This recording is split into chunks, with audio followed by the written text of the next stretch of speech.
Hello बच्चों, मैं स्मिता बिजलवान स्वागत करती हूँ आपका आईसीटी वर्चुअल क्लासरूम में। आशा करती हूँ आप सभी स्वस्थ होंगे और अच्छे से अपनी पढ़ाई कर रहे होंगे। बच्चों, आज हम पढ़ने जा रहे हैं क्लास 9 की साइंस के क्वेश्चन आंसर्स आज हम सॉल्व करेंगे। तो हमारा चैप्टर है मैटर इनर सराउंडिंग, यानी कि हमारे आसपास के पदार्थ। अब कुछ क्वेश्चन आंसर्स हम इसके प्रीवियस लेक्चर में कर चुके थे, बाकी कुछ क्वेश्चन आंसर जो है हम आज कंटिन्यू करेंगे। तो सबसे पहले मैटर के बारे में आपको रिवाइज कर लेना है कि हमने चैप्टर में क्या क्या पढ़ा था कि मैटर क्या होता है, किससे मिलकर के बनता है, पार्टिकल से मिलकर के बनता है। पार्टिकल किससे बनते हैं ये भी हमने पढ़ लिया था, एटम्स और मॉलिक्यूल से मिलकर के बनते हैं। पार्टिकल्स की क्या क्या प्रॉपर्टीज होती हैं, मैटर की क्या क्या स्टेट्स होती हैं, उन स्टेट्स की क्या क्या प्रॉपर्टीज होती हैं, स्टेट्स का इंटर कन्वर्जन क्या होता है, उन इंटर कन्वर्जन के टर्म्स क्या क्या होते हैं। इसके अलावा लेटेंट हीट क्या होती है, और फ्यूजन की और वेपराइजेशन की क्या है, क्रिटिकल टेम्परेचर प्रेशर क्या होता है, टेम्परेचर का क्या इफेक्ट होता है मैटर के जो स्टेट्स हैं उनके इंटर कन्वर्जन पर। ठीक है, कैसे जो है टेम्परेचर का इफेक्ट होता है। ठीक है, ये वाला टॉपिक। फिर उसके बाद जो हमारे टेम्परेचर है उसको सेल्सियस से केल्विन में, केल्विन से फ़ारेनहाइट में कैसे कन्वर्ट करेंगे, कन्वर्जन के बारे में ये हमें पढ़ना है। फिर कंडेंसेशन क्या है, कंडेंसेशन साथ ही इवेपोरेशन क्या है, इवेपोरेशन कौन कौन से फैक्टर है जो इवेपोरेशन को अफेक्ट करते हैं, उससे कुछ एग्जांपल्स। और जो फोर्थ स्टेट और फिफ्थ स्टेट थी मैटर की, जो कि एक एक्स्ट्रा नॉलेज के लिए हमने पढ़ी थी, वो आपको रिवाइज होना चाहिए कि जो जो हमने इस चैप्टर में टॉपिक्स पढ़े हैं। चलिए क्वेश्चन आंसर स्टार्ट करते हैं। उससे पहले ये कुछ एमसीक्यू थे जो हमने अपने प्रीवियस लेक्चर में सॉल्व कर लिए थे सारे। चलिए कुछ बच गए थे, जैसे which of the following, sorry यहाँ से बॉइलिंग इज अ, बॉइलिंग क्या है बच्चों, बॉइलिंग है एक बल्क फिनोमिना है। ठीक है, बल्क फिनोमिना यानी कि बॉइलिंग में क्या होता है, जो पार्टिकल्स होते हैं वो एक साथ बॉयल होने शुरू हो जाते हैं ना। जैसे अगर हम इवेपोरेशन की बात करें, इवेपोरेशन की बात करें तो इवेपोरेशन क्या है, एक सरफेस फिनोमेना है, क्योंकि वहां पर पहले सरफेस के मॉलिक्यूल्स इवेपोरेट होंगे, फिर नीचे वाले जो मॉलिक्यूल्स हैं वो सरफेस पे आएंगे, फिर वो इवेपोरेट होंगे। यानी कि सिंपल सी बात है, इवेपोरेशन एक सरफेस फिनोमेना है। लेकिन अगर हम बॉइलिंग की बात करते हैं, उबालना, इसकी बात करते हैं, तो ये एक बल्क फिनोमेना है। अगला नेक्स्ट है the force of attraction is maximum in, अच्छा जो फोर्स ऑफ अट्रैक्शन है सबसे ज्यादा किसके पार्टिकल्स के बीच में होती है, यानी कि जिनका डेफिनेट शेप होता होगा, डेफिनेट साइज होता होगा, उन्हीं के बीच में तो सबसे ज्यादा फोर्स ऑफ अट्रैक्शन होगी। अगर हम बात करें किसी पार्टिकल्स के बीच में, किसी भी मैटर के पार्टिकल्स के बीच में अगर जो फोर्स ऑफ अट्रैक्शन है वो बहुत ज्यादा कम है, ठीक है, फोर्स ऑफ अट्रैक्शन अगर बहुत ज्यादा कम है तो इसका मतलब वो जो मैटर है उसका फिक्स्ड शेप या साइज नहीं है। ठीक है, चलिए तो बात करते हैं। तो यानी कि जो ये फिक्स्ड शेप और साइज है, किसके बीच में ज्यादा, किसका अच्छे से फिक्स्ड शेप और साइज होगा, जिसके पार्टिकल्स के बीच में फोर्स ऑफ अट्रैक्शन होगा, यानी कि मैक्सिमम किसका होगा, सॉलिड्स का। तो सॉलिड्स का ही फिक्स्ड शेप और फिक्स्ड साइज होता है। अगर हम लिक्विड की बात करें तो इनके बीच का फोर्स ऑफ अट्रैक्शन बहुत कम होता है सॉलिड के कंपेरिजन में, और गैसेस के पार्टिकल्स के बीच में तो फोर्स ऑफ अट्रैक्शन होता ही नहीं है। ठीक है, ये बहुत ही मिनिमम अगर हम बोले। Which of the following has the largest compressibility, और कौन सा है जिसमें सबसे ज्यादा संपीड़नशीलता है। संपीड़नशीलता यानी कि कंप्रेसिबिलिटी, कंप्रेसिबिलिटी यानी कि जैसे आपसे कहा जाए सर्दियों में हम जैकेट्स पहनते हैं ना, तो एक जैकेट रखी, दूसरी जैकेट फोल्ड करके रखी, तीसरी जैकेट फोल्ड करके रखी, तो ऐसे कैसे अगर हमने जैकेट्स रखी हैं, ठीक है, तो उसका साइज कितना होता है, इतना। अगर हम उसके ऊपर 4 ईंट रख दें तो वो साइज पिचक करके कितना हो जाता है, इतना हो जाता है। क्यों क्यों होता है, क्योंकि उसके अंदर भरी हुई होती है बच्चों हवा। जो भी हमारे सर्दियों के जो जैकेट्स होते हैं उसके अंदर भरी होती है हवा। जब हम ऊपर से क्या डालते हैं, प्रेशर डालते हैं, यानी कि वो ईंट जब हमने रखी, प्रेशर जब हमने डाला, तो प्रेशर के कारण क्या हुआ, वो जितनी भी हवा थी वो बाहर निकल गई, और वो जो जैकेट्स हैं वो क्या हो जाती है, कंप्रेस हो जाती है, यानी कि संपीड़ित हो जाती है, साइज सिकुड़ जाती है, हम कह सकते हैं, ऐसा भी कह सकते हैं। ठीक, तो कंप्रेसिबिलिटी सबसे ज्यादा किसमें होती है, क्या सॉलिड्स में कंप्रेसिबिलिटी होती है। जैसे ये एक सॉलिड है, क्या हम इसको और ज्यादा पिचका सकते हैं, नहीं पिचका सकते ना। लेकिन जैसे कॉटन है, कॉटन भी सॉलिड है लेकिन उसको पिचका सकते हैं, लेकिन वो डिफरेंट केस है। जैसे स्पंज है, स्पंज को भी पिचका सकते हैं, क्योंकि वो डिफरेंट केस है। डिफरेंट केस इसीलिए है बच्चों क्योंकि उसमें बहुत सारे छिद्र होते हैं जिनके अंदर हवा फंसी हुई होती है, तो उनको कर सकते हैं साइज चेंज। वैसे अगर हम नॉर्मली सॉलिड्स की बात करें तो उनको कंप्रेस नहीं किया जा सकता। अगर हम लिक्विड की बात करें तो लिक्विड को भी कंप्रेस नहीं किया जा सकता है ना, नहीं कर सकते, उसको थोड़ा सा कर सकते हैं लेकिन हम कंप्रेस उसको नहीं कर सकते। अगर हम गैसेस की बात करते हैं तो गैसेस को कंप्रेस किया जा सकता है, क्योंकि गैस क्या करती है, जिस कंटेनर में उसे डाला जाता है उसका पूरा क्या कर लेती है, स्पेस ऑक्यूपाई कर लेती है। अब वो चाहे कंटेनर इतना हो या वो कंटेनर इतना बड़ा कोई कंटेनर हो, तो वो पूरे में क्या होती है, फैल जाती है। ठीक है, यानी कि उसको क्या किया जा सकता है, कंप्रेस किया जा सकता है। कैसे, उच्च दाब पर, यानी कि हाई प्रेशर पर। तो हाई प्रेशर पर जो गैसेस होती हैं उनको कंप्रेस किया जाता है। सिलेंडर्स में जैसे हमने देखा है, जो हम घरों में एलपीजी यूज करते हैं, उसमें भी क्या होती है बच्चों, उसमें भी क्या होती है, गैस ही तो होती है अंदर। गैस को बहुत ज्यादा कंप्रेस किया जाता है जिससे वो लिक्विफाई हो जाती है। तो कंप्रेसिबिलिटी सबसे ज्यादा किसकी होती है, गैसेस की होती है। जितने जो भी हमारे गैसेस हैं उनकी कंप्रेसिबिलिटी ज्यादा होती है। तो एग्जाम्पल अगर हमें इसका लिखना हो तो सीएनजी, कंप्रेस्ड नेचुरल गैस, जिसका नाम ही है सीएनजी। सी मतलब कंप्रेस, यानी कि संपीड़ित की गई प्राकृतिक गैस।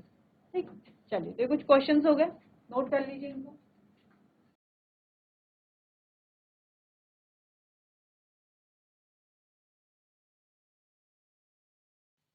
आगे बढ़ते हैं अगले क्वेश्चन की तरफ। अगला क्वेश्चन है, थोड़ा सा इंपॉर्टेंट है। Why does a desert cooler cool better on a hot dry day. तो किसी भी हॉट ड्राई डे में जो डेजर्ट कूलर होता है वो ज्यादा कूल यानी कि ठंडा कैसे कर पाता है, क्यों करता है। ठीक है, तो आपने देखा होगा जब भी आपने सोचा है कि कूलर खरीदना है तो हमेशा एक राय आपको मिलती है कि कूलर, डेजर्ट वाला कूलर आपको खरीदना चाहिए। ऐसा क्यों, क्योंकि वो ज्यादा ठंडक देता है। कैसे, चलिए इस फिनोमेना को जानते हैं। The outer walls of the cooler get sprinkled by water constantly। तो जो इसकी क्या होती है, बाहर की दीवारें होती हैं या बाहर की जो वॉल्स होती हैं उस पर जो है ये क्या करता रहता है, वाटर को स्प्रिंकल करता रहता है, वाटर को बार बार फेंकता रहता है। This water evaporates due to hot dry weather. और हॉट ड्राई वेदर के कारण ये जो पानी है वो क्या होता रहता है, इवेपोरेट होता है। अब हमने पता है कि इवेपोरेशन क्या करता है, कूलिंग इफेक्ट देता है। ठीक है, तो इवेपोरेशन कॉजेज कूलिंग। इवेपोरेशन क्या करता है, कूलिंग इफेक्ट देता है of inside air of cooler. This cool air is sent to the room by the fan. अब फैन के द्वारा, जो फैन है FAN फैन, कूलर का फैन, तो कूलर के फैन के द्वारा जो उसके अंदर की जो वो क्या हो गई, वो ठंडी है एयर है, वो क्या फेंक देता है, वो बाहर फेंक देता है। तो मेन कारण क्या था यहाँ पर, इवेपोरेशन। ठीक है, तो उसकी वॉल्स, जो हमारा कूलर है इस प्रकार से उसकी वॉल्स होंगी, वॉल्स पर क्या होंगे, पोर्स होंगे, होंगे ही, बिल्कुल होंगे। अब यहाँ पर कंटिन्यूअसली वाटर स्प्रिंकल किया जा रहा है, यानी कि पानी को बार बार इस पर क्या करता है, ये स्प्रिंकल करता है। अब बाहर क्या है, हीट बहुत ज्यादा है। अब ये जो पानी है, अब हीट को दिखेगा पानी, तो ये पानी की तरफ जाएगा। अब ये हीट क्या करती है, पानी ये जो पानी है इसकी आउटर लेयर पर, कूलर की आउटर लेयर पर, वो क्या करता है, इस हीट को एब्जॉर्ब करता है और क्या होता है, इवेपोरेट।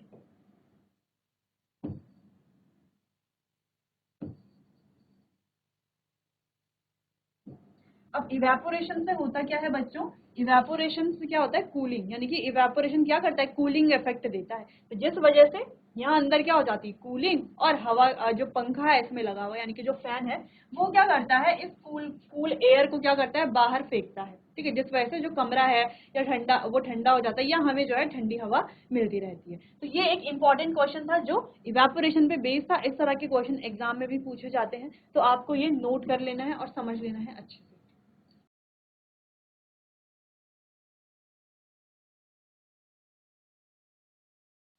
आगे बढ़ते हैं अगले क्वेश्चन की तरफ। How does the water kept in earthen pot. Earthen pot कुछ अलग चीज है, अर्दन पॉट का मतलब है मटका। ठीक है, मिट्टी का घड़ा जिसको हम बोलते हैं मटका।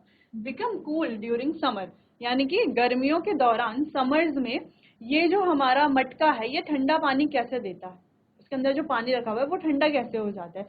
तो यहाँ पर भी सेम चीज काम करती है, इवेपोरेशन की वजह से ही ये भी क्या करता है, कूलिंग इफेक्ट देता है। कैसे, जब हम चैप्टर पढ़ रहे थे तो इसको हमने डिस्कस किया था चैप्टर के दौरान।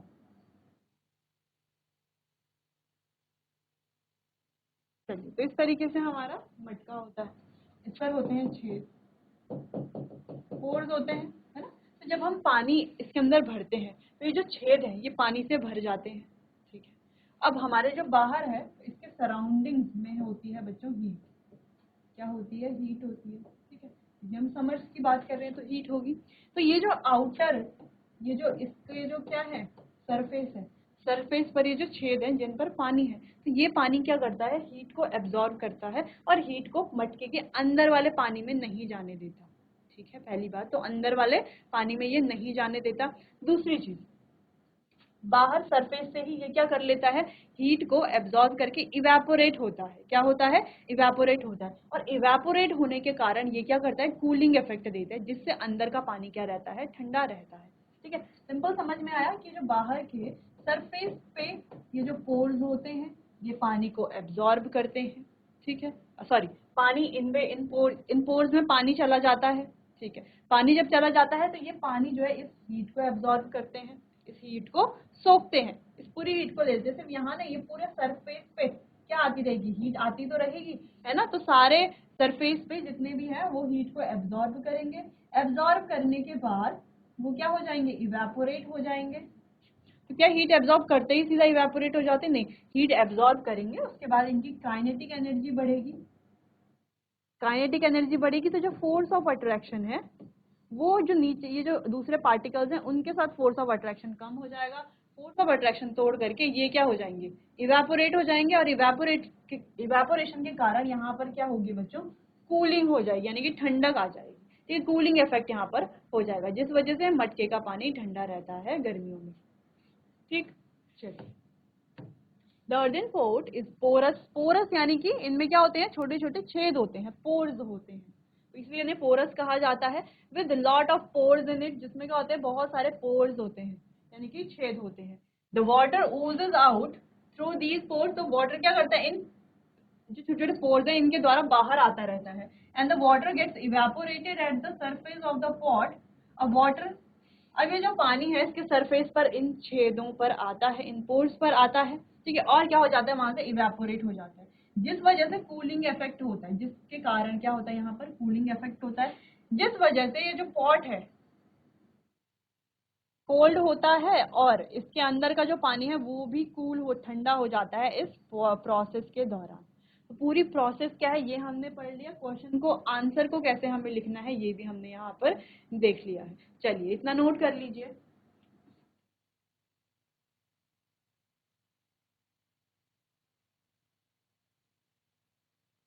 आगे बढ़ते हैं नेक्स्ट क्वेश्चन की तरफ। Why does our palm feel cold when we put some acetone और पेट्रोल, चलिए, और पेट्रोल और परफ्यूम इन इट। तो अगर हम अपने हाथ पर, हथेली पर, ठीक है, एसीटोन डालते हैं, एसीटोन हम सभी जानते हैं, नेल पेंट रिमूवर भी हम इसे कहते हैं। ठीक है, तो ये जो है एसीटोन है, नेल पेंट रिमूवर होता है वो भी इसी से बनता है। ठीक है, तो ये एसीटोन है, पेट्रोल है, या अगर हम किसी परफ्यूम की बात करें तो जब हम इसे कभी अपने हाथ पर या स्किन पर छिड़कते हैं तो हमारे हाथ में कैसा होता है, ठंडा ठंडा महसूस होता है। परफ्यूम को हम कभी लगाते हैं अपने किसी भी एरिया पर तो हमें क्या लगता है, बहुत कैसा फील होता है, कूल कूल सा फील होता है। ऐसा क्यों होता है, क्योंकि वो भी तो नॉर्मल लिक्विड है, पानी डालने से क्यों नहीं होता एकदम से ऐसा इतना ज्यादा कूल फील, किस वजह से, देखो, क्योंकि जो एसीटोन है, पेट्रोल है या परफ्यूम है, evaporated when they come in contact with air. तो जैसे ही ये एयर के कांटेक्ट में आते हैं इमीडिएटली क्या हो जाते हैं, इवेपोरेट हो जाते हैं। क्यों हो जाते हैं इमीडिएटली इवेपोरेट, क्योंकि बच्चों ये सारे के सारे क्या है, वॉलेटाइल लिक्विड है, वॉलेटाइल लिक्विड है। अब ये वॉलेटाइल लिक्विड है तो जैसे ही हम इन्हें अपनी हथेली पर डालते हैं तो ये एयर के कांटेक्ट में आ जाते हैं, जिस वजह से ये इवेपोरेट हो जाते हैं। अब ये इवेपोरेट होते हैं और हमें पता है इवेपोरेशन की वजह से कूलिंग होती है, तो ये कूलिंग सेंसेशन हमारे हाथों पर आता है। The evaporation cause cooling sensation in our hand. इसी इवेपोरेशन के कारण कूलिंग सेंसेशन हमें महसूस होती है। तो आप कभी भी देखोगे परफ्यूम जैसे ही आप अपने हाथ पर डालते हो, है ना, या आप घर जाकर भी एक्सपेरिमेंट कर सकते हैं, जैसे ही आप अपनी हथेली पर परफ्यूम स्प्रे करोगे, है ना, आप देखिएगा, आपको दिखेगा गीला गीला, एक सेकंड के लिए, फिर 2-3 सेकंड बाद वो सारा गीला गीला क्या हो जाएगा, गायब हो जाएगा। यानी कि वो हुआ क्या, वो जो परफ्यूम था उससे जो हमने लिक्विड डाला था हाथ पे वो कहाँ चला गया इतनी जल्दी। तो वो जैसे ही एयर के कांटेक्ट में आता है वैसे ही क्या हो जाता है, इवेपोरेट हो जाता है। ठीक, चलिए। और इनका जो मेल्टिंग और बॉइलिंग पॉइंट है ये भी बहुत कम होता है बच्चों। और क्यों, क्योंकि इन्हें कहा जाता है वॉलेटाइल लिक्विड, और चैप्टर में बहुत डिटेल में हमने वॉलेटाइल लिक्विड्स को समझा था। चलिए, चलिए तो नोट कर लीजिए इस क्वेश्चन को।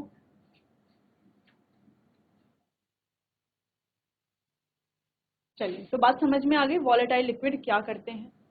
चलिए, अच्छा इवेपोरेशन से समझ आया ना, जैसे हमने कहा कि हमने अपने हाथ पर क्या डाला, और जैसे ही हमने हाथ पर परफ्यूम डाला वो सीधा क्या हो जाता है, इवेपोरेट हो जाता है कुछ सेकंड बाद, जैसे वो एयर के कांटेक्ट में आता है। तो एयर के कांटेक्ट में आते इवेपोरेट होता है, तो जैसे वो इवेपोरेट होता है, इवेपोरेशन क्या करता है बच्चों, कूलिंग करता है, जैसे कि हमने पिछले क्वेश्चन में भी पढ़ा और चैप्टर में भी पढ़ा। इवेपोरेशन क्या करता है, कूलिंग इफेक्ट देता है, जिस वजह से हमें हाथ पर क्या होता है, कूलिंग सेंसेशन फील होती है। ठीक, चलिए आगे बढ़ते हैं। Question 4. Why are we able to sip hot tea or milk faster from a saucer rather than a cup? यानी कि अगर हम सॉसर यानी कि कप के साथ वो जो प्लेट आती है, कप हमारे पास है और एक है हमारे पास प्लेट, ठीक है। तो कप में भी चाय है, गरम है, और सॉसर में भी चाय है, गरम है, ठीक है। तो चाय हमने डाली कप में और सॉसर में, ठीक। तो कप में और सॉसर में जो हमने चाय डाली, तो बच्चों सॉसर से हम जल्दी चाय कैसे पी लेते हैं और कप से चाय पीने में हमें देर क्यों लगती है, ऐसा क्यों होता है, क्योंकि हमने भी देखा है जब हमें ऐसा जल्दी जल्दी चाय पीनी होती है तो हम कटोरी में डाल करके या किसी ऐसे बर्तन में डालते हैं, किसी ऐसे कंटेनर में डालते हैं जिसका सरफेस एरिया क्या हो, बड़ा हो, या हमें कोई भी चीज़ ठंडी करनी हो, जैसे अगर हमने खाना लिया है प्लेट में, है ना, तो अगर हमने खाना लिया है प्लेट में, लेकिन अगर प्लेट में हमने इस तरीके से पहाड़ बना करके खाना लिया है तो उसको ठंडा होने में बहुत टाइम लगेगा। वहीं इस पहाड़ को अगर हमने तोड़ दिया यानी कि खाने को पूरा प्लेट में फैला दिया तो वो जल्दी ठंडा हो जाता है, ऐसा क्यों। यहाँ पर कौन सा फिनोमिना काम करता है, यहाँ पर काम करता है बच्चों सरफेस एरिया। अब देखो यहाँ पर क्या हुआ, चाय इस कप में थी, इसका सरफेस एरिया इतना कम नहीं है, जबकि सॉसर की बात करें तो इसका सरफेस एरिया बड़ा है, ठीक है।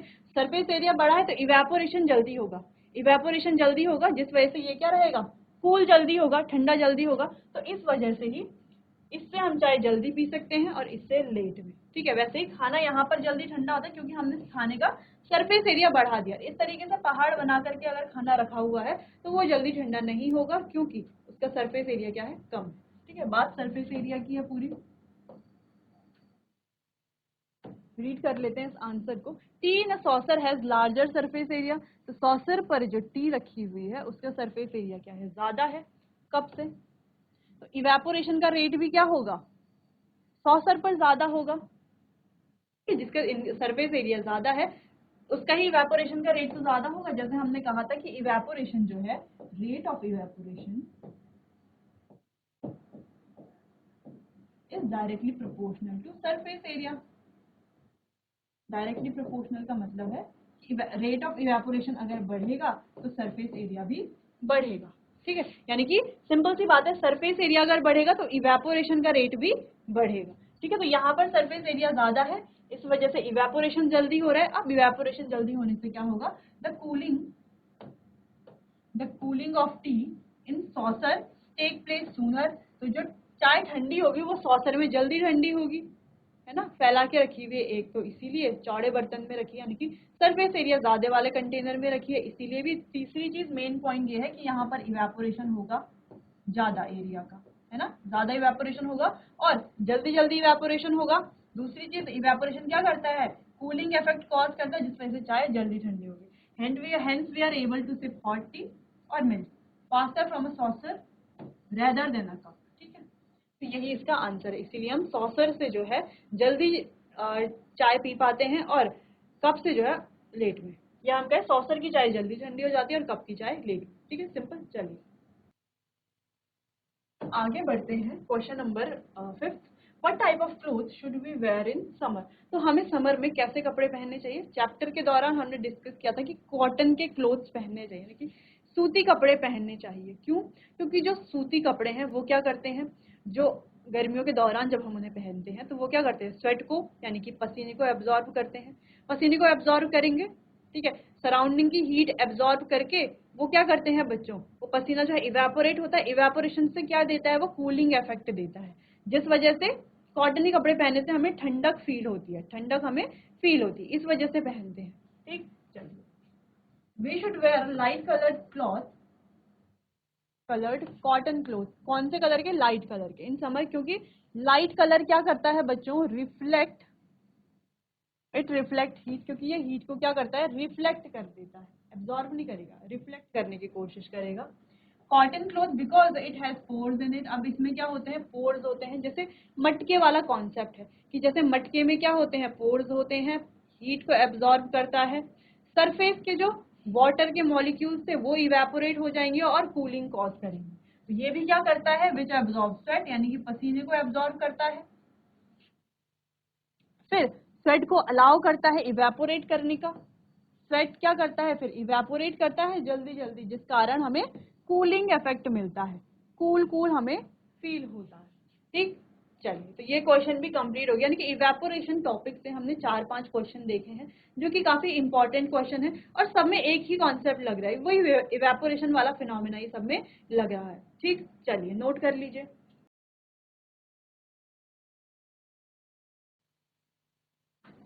चलिए बच्चों, आज के लिए बस इतना ही, बाकी कंटिन्यू करेंगे हम अपने आने वाले अगले सेशन में। तब तक के लिए आपका बहुत बहुत धन्यवाद।